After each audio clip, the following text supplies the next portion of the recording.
Hello, friends. Today on Study Scripture Online, I want to take just a couple of minutes to chat with you about troubles.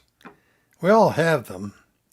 The book of James was written by an apostolic agitator, a meddler more than a preacher, but a valuable meddler. He opens his book with a discourse on what to do when troubles pile up. After describing the kinds of troubles that we all face, he offers 3 keys to coping with them. There are 3 C's: consider, comprehend, and cooperate. First, consider. Verse 2 reads, "Consider it pure joy when you face trials." Is he serious? Please note that James does not say that trouble makes you feel joyful. That would be ridiculous. Rather, he says, consider it joy, or reckon it joy. He's calling for an act of the will, not an emotional response. The verb to consider is an accounting term, indicating that when we enter trials into our ledger, we should enter them as assets rather than liabilities. How is that possible? Only if we, secondly, comprehend a critical truth. He goes on in verse 3, "Because you know that the testing of your faith develops perseverance."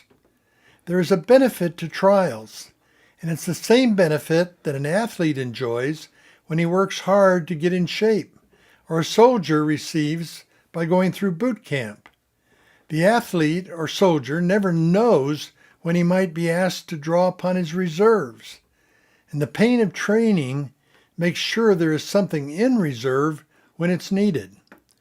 A third key word in learning to cope with trials is to cooperate. We must cooperate in allowing perseverance to finish its task. Verse 4 tells us, perseverance must finish its work so that we may be mature and complete, not lacking anything. Too often we short-circuit the process. We get angry with God for allowing the trial, rather than accepting his sovereignty and believing in his goodness. We fight back against the trial, marshaling our human resources to escape the pressure instead of standing up under it. Sometimes we just grit our teeth in a stoical way, our heads bloody but unbowed, rather than humbly submitting to God's will.